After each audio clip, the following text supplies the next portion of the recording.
Let's do The Independent now. And Ron DeSantis is having an issue with his nickname. It's not a problem for the big dog, though, Lewis. Yeah, well, DeSantis, and he laughs off Trump's endless list of mocking nicknames. He says, just call me a winner, because he announced last night that he was running for the Republican nomination for president, and that Trump called him Meatball Ron. Trump claims he will never. Trump says, I'll never call him Meatball Ron, the fake news claim. That kind of already calls him Meatball Ron, so it's quite clever. Well, you could consider that to be anti-Italian, and Italians take that stuff kind of seriously. Ron DeSanctimonious, Tiny D, Ron Dishonest. He calls him Rob in the tweets that he did. Did you see this? Yeah. Rob, because he made a mistake once and just said, I'm just keep on calling him Rob.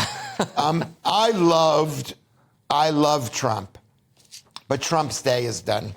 Completely wrong, unfortunately, Lewis, because, well, not unfortunately, fortunately for Trump fans, because, as you saw, the Twitter Spaces with DeSantis was a complete flop. He came on Twitter, he said, I'm going to do my big announcement, but he did it on Twitter Spaces, which is a dodgy bit of tech they haven't quite figured out. And obviously, I like Musk, obviously, but it was and I like DeSantis, but it was a complete mess. It broke down, there was echoes, there was people muting themselves, it was very muted in general, the atmosphere. But that was, excuse me, and then Paul can speak. That was, because I know something about this.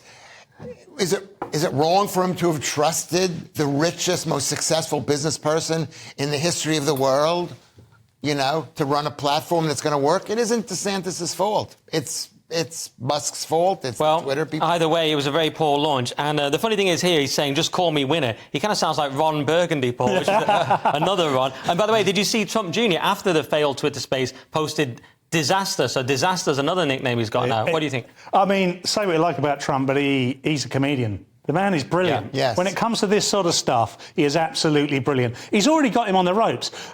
Nick and I were talking about this before. Nick brought to my attention this Twitter streaming issue, which I hadn't seen, so I went and had a look at it. And it was, optics-wise, an absolute disaster. And technology, there's risk mitigation that could have been put in place there, and that is, don't do that. Just do what Trump does. Stand in front of 10,000 adoring fans with your arms are wide, brilliant lighting, saying loads of funny bants, and you'll smash it. And this is just fodder for Trump. But he is not Trump. No. Number one. And the mainstream media and the Democrats want Trump to be chosen. Because he's the easiest candidate for them to win, because there's a lot of hostility towards It's a risky tactic, though. I mean, I think, just lastly on this, I mean, I've said this for a while. I said it to Toby Young on my podcast, The Weekly Skeptic. He was very pro-DeSantis. A lot of people are, because he was good on policy in Florida. But I said Trump's charisma is just next level, very hard to compete with. Someone posted on Twitter today their wife hadn't even heard of DeSantis, whereas Trump is one of the most famous people that's ever lived. So very hard to beat that. And I think DeSantis will struggle.